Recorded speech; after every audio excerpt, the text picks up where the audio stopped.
السلام علیکم ورحمۃ اللہ وبرکاتہ، نحمده ونصلی علی رسولہ الکریم، اما بعد فاعوذ باللہ من الشیطان الرجیم، بسم اللہ الرحمن الرحیم۔ پرہیز علاج سے بہتر ہے، یعنی کوئی دوائی نہ لے، کچھ نہ لے، فاسٹنگ شروع کر دیں تو فاسٹنگ میں بھی شفا ہے۔ اور پھر دعائیں، آیات، سب سے بڑھ کر سورۃ الفاتحہ جس کا نام یہ شفا ہے، سورۃ الفاتحہ سے علاج کریں۔ خارجہ بن سل تمیمی اپنے چچا سے نقل کرتے ہیں، ایک مرتبہ وہ رسول اللہ صلی اللہ علیہ وسلم کی خدمت میں حاضر ہوئے۔ جب واپس جانے لگے تو ایک قوم کے پاس سے گزرے جن کے ہاں ایک مجنون آدمی تھا، یعنی اس کا ذہنی توازن ٹھیک نہیں تھا۔ اسے انہوں نے لوہے کی زنجیروں سے باندھ رکھا تھا۔ اس کے اہل خانہ کہنے لگے، ہمیں معلوم ہوا کہ تمہارا یہ ساتھی یعنی نبی صلی اللہ علیہ وسلم کو خیر لے کے آیا ہے، وہ خود نہیں ہوں گے مسلمان، نہیں پتا ہوگا، تو کیا اس کے پاس کوئی ایسی چیز ہے کہ جس سے علاج کیا جائے اس کا؟ وہ کہتے ہیں کہ میں نے سورۃ فاتحہ پڑھ کر دم کیا تو وہ ٹھیک ہو گیا۔ یقین اصل چیز ہے نا، کہ یقین کتنا ہے۔ ایک لیکچر یقین پر بھی ہونا چاہیے، کیونکہ نا دین کے معاملے میں، دعاؤں کے معاملے میں ہمارا یقین نہیں ہوتا۔ الثقۃ باللہ۔ پھر جو منزل ہم پڑھتے ہیں اس میں سورۃ فاتحہ کے علاوہ آیت الکرسی ہے، البقرہ کی آخری 2 آیات ہیں، کیونکہ نبی صلی اللہ علیہ وسلم نے فرمایا جس نے سورۃ البقرہ کی آخری 2 آیات ایک رات کو پڑھی وہ اسے ہر آفت سے بچانے کے لیے کافی ہوں گی۔ اور آیت الکرسی کا تو فائدہ آپ کو معلوم ہی ہے۔ پھر معوذات ہیں، قل هو اللہ احد، قل اعوذ برب الفلق، قل اعوذ برب الناس۔ نبی صلی اللہ علیہ وسلم نے فرمایا صبح اور شام 3 بار معوذات کہہ لو تو یہ ہر چیز سے تمہیں کفایت کریں گے۔ پھر یہ دعا جو کل میں نے آپ کو بتائی تھی، انی مسنی الضر وانت ارحم الراحمین۔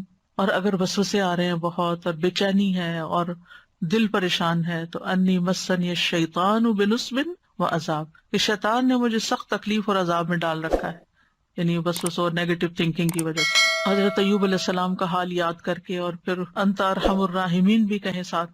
اور پھر ایوب علیہ السلام کا انداز جو ہے نا دعا کا، وہ بڑا خوبصورت ہے، وانت ارحم الراحمین، اور اپنے حال کا ذکر کیا کہ اللہ میں تکلیف میں ہوں، آپ جانتے ہیں۔ تو ہم اس طرح بھی دعائیں کر سکتے ہیں، یا اللہ آپ نے ایوب علیہ السلام کو صحت دی تھی، یا اللہ آپ نے زکریا علیہ السلام کو بیٹا دیا تھا، یا اللہ آپ نے یوسف علیہ السلام کو لوٹا دیا تھا، یا اللہ آپ نے موسیٰ علیہ السلام کی حفاظت کی تھی، یا اللہ آپ پھر یہ تکلیف دور کر دیں۔ اس سورۃ الانبیاء میں وہ اتنی خوبصورت دعائیں پڑھتے ہیں تو دل پگھلتا ہے، سارے انبیاء کی جو دعائیں قبول ہوتی گئیں ان کا واسطہ دے کر کے اللہ آپ نے ان سب کی دعائیں قبول کی، آپ میری بھی دعا قبول کریں اور میری یہ تکلیف دور کر دیں۔ اور پھر یہ ہے کہ جیسے نیک لوگ اللہ سے اچھا گمان رکھتے تھے، ابراہیم علیہ السلام نے کہا وَإِذَا مَرِضْتُ فَهُوَ يَشْفِينِ، وہ مجھے شفا دیتا ہے جب میں بیمار ہوتا ہوں۔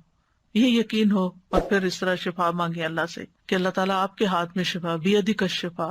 پھر وہ جو مسنون دعائیں گرین کارڈ کی ہیں، امسح البأس رب الناس بیدک الشفا، لا یکشف الکرب الا انت، اے لوگوں کے رب تکلیف دور کر دے، تیرے ہی ہاتھ میں شفا ہے، تیرے سوا اس کو کوئی دور کرنے والا نہیں۔ نبی صلی اللہ علیہ وسلم بیمار پر ان الفاظ کے ساتھ دم کیا کرتے تھے۔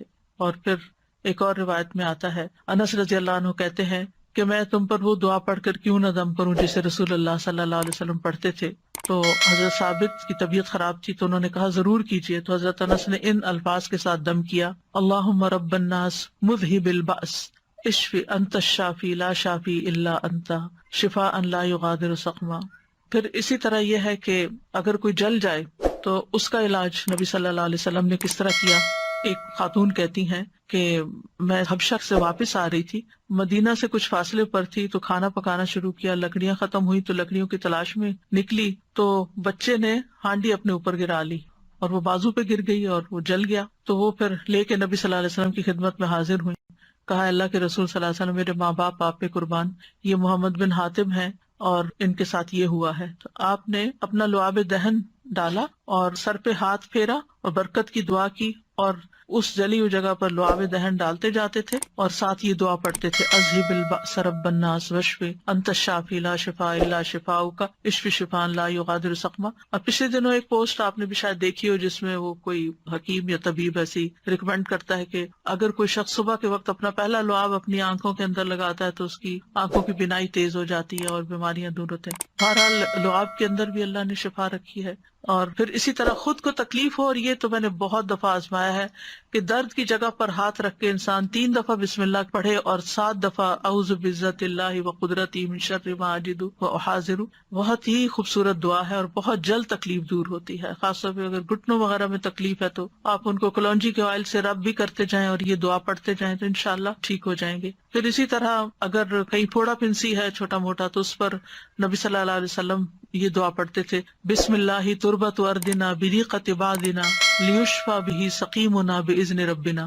اللہ کے نام کے ساتھ ہماری زمین کی مٹی، یعنی جس زمین پہ انسان رہتا ہے وہیں کی مٹی لے سکتا ہے اگر مدینہ کی مٹی نہ ہو. ہمارے رب کے حکم سے ہم میں سے بعض کے لعاب کے ساتھ ہمارے بیمار کو شفا دی جائے. یعنی وہاں پر کوئی بڑی بڑی فارمیسیز نہیں تھی، کوئی اور علاج کے لیے ہاسپٹل نہیں تھے، تو یہی چیزیں جو تھیں نبی صلی اللہ علیہ وسلم نے عملاً کر کے دکھائیں اور لوگوں کو فائدہ بھی پہنچا. تو نبی صلی اللہ علیہ وسلم کسی کے جسم پر کوئی پھوڑا، کوئی زخم، کوئی تکلیف ہوتی تو لعاب کے ساتھ مٹی لگا کے اس جگہ پر لگا دیتے تھے. اور راکھ کا لگانا جو ہے، آپ صلی اللہ علیہ وسلم کو جب جنگ احد میں آپ کو تکلیف پہنچی تھی تو حضرت فاطمہ نے چٹائی جلا کے اس کی راکھ جو تھی وہ وہاں لگا کے تو پٹی کی تھی، تو اس میں بھی اللہ تعالیٰ نے شفا رکھی ہے. اور پھر اسی طرح تکلیف اور پریشانی کے وقت کی جو عام دعائیں ہیں وہ بھی پڑھنی چاہیے. یا حیو یا قیوم برحمتک استغیث اللہ اللہ ربی لا اشرک بہ شیئا. پھر اسی طرح لا الہ الا انت سبحانک انی کنت من الظالمین. پھر نبی صلی اللہ علیہ وسلم جب کرب اور تکلیف اور پریشانی اور بے چینی ہوتی تھی اس وقت پڑھتے تھے لا الہ الا اللہ العظیم الحلیم، لا الہ الا اللہ رب العرش العظیم، لا الہ الا اللہ رب السماوات ورب الارض ورب العرش الکریم. یعنی عرش سب سے بڑی چیز ہے نا مخلوقات میں سے، تو اس کے رب کا واسطہ دے کر پھر دعا کرتے تھے. پھر اسی طرح عافیت کی دعائیں بھی مانگنی چاہیے کہ اللہ تعالیٰ بیماریوں سے محفوظ رکھ، خاص طور پر جب کوئی وبا وغیرہ پھیلی ہو یا آپ کسی بیمار کو دیکھیں یا ہاسپٹل میں جائیں یا کسی کی تیمارداری کرنے جائیں. ویسے بھی صبح شام 3 دفعہ اللہم عافنی فی بدنی، اللہم عافنی فی سمعی، اللہم عافنی فی بصری، لا الہ الا انت. پھر اللہم انی اعوذ بک من زوال نعمتک وتحول عافیتک وفجاءۃ نقمتک وجمیع سخطک.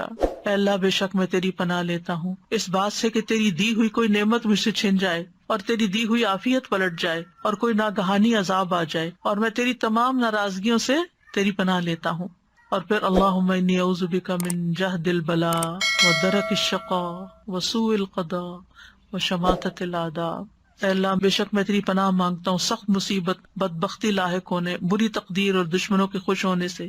پھر اسی طرح اللہم انی اعوذ بک من السمم والبکم والجنون والجذام والبرص وسیء الاسقام. اے اللہ بے شک میں بہرے پن، گنگے پن، پاگل پن، کوڑ، برس اور تمام بری بیماریوں سے تیری پناہ مانگتا ہوں.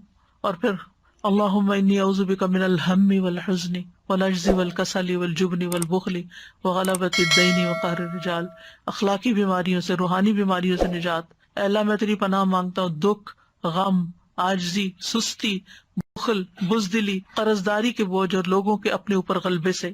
پھر اعوذ بکلمات اللہ التامات من شر ما خلق، ہر طرح کے شر سے اللہ تو مجھے بچا لے. جہاں بھی انسان جائے، کسی شہر میں جائے، کسی جگہ پر جائے، پلین میں ہو، کہیں پر آپ انٹر ہو، بینک میں، اسکول میں، تو 3 دفعہ اگر آپ یہ پڑھ لیں کوئی چیز آپ کو نقصان نہیں دیتی.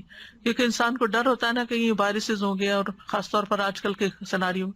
پھر اعوذ بکلمات اللہ التامات من کل شیطان وہامۃ ومن کل عین لامۃ. یعنی لوگوں کی گیدرنگ میں جائیں آپ کو ڈر ہوتا ہے کہ نظر نہ لگ جائے، کوئی اور اسی طرح کی چیز. یہ دعا بھی بہت فائدے کی ہے، ویسے بھی پڑھنی چاہیے.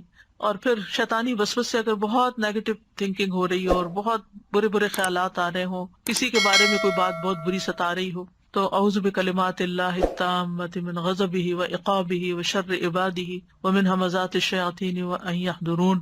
خاص طور پہ برا خواب آنے کے بعد اگر دل پہ بار بار پریشانی کا خیال آ رہا ہے، بار بار آ رہا ہے، تو اس کو بھی جھٹکنے کے لیے یہ دعا پڑھی جا سکتی. تو اللہ تعالیٰ محفوظ رکھیں گے. بس آخر میں چند موٹی موٹی باتیں کہ اگر آپ کسی بیمار کے پاس جائیں تو کن چیزوں کا خیال رکھیں، کیونکہ مریضوں کی عادت کا حکم دیا گیا ہے، کیونکہ اس سے انسان کو اپنی نعمتیں یاد آتی ہیں اور انسان کو آخرت کی یاد آتی ہے. اور مسلمان کی عادت جو ہے وہ دوسرے مسلمان پر حق ہے، خاص طور پر اگر کوئی قریبی لوگوں میں سے ہو. نبی صلی اللہ علیہ وسلم نے فرمایا جب کوئی شخص اپنے کسی مسلمان بھائی کی عادت کرتا ہے تو وہ جنت کے باغات میں چلتا ہے یہاں تک کہ بیٹھ جائے. اس کے بیٹھنے پر اللہ کی رحمت اسے ڈھانپ لیتی ہے. اگر واقعی عادت کی نیت سے کسی کے پاس جاتے ہیں اور عبادت کی نیت سے، اور اگر صبح کے وقت جائے تو شام تک 70,000 فرشتے اس کے لیے دعائے بخشش کرتے ہیں، اور شام کو جائے تو صبح تک، یعنی اتنا بڑا اجر و ثواب ہے۔ اور عیادت نہ کرنے والوں کی مذمت کی گئی ہے۔ اللہ تعالیٰ قیامت کے دن فرمائیں گے کہ میرا فلاں بندہ بیمار تھا، تو نے اس کی عیادت نہیں کی، یعنی تم نے اس کا حال ہی نہیں پوچھا، اگر تو اس کی عیادت کرتا تو مجھے اس کے پاس پاتا۔ عیادت کرتے وقت اسے اجر کی خوشخبری دی جاتی ہے، اور مریض کو دعا دے کر خوش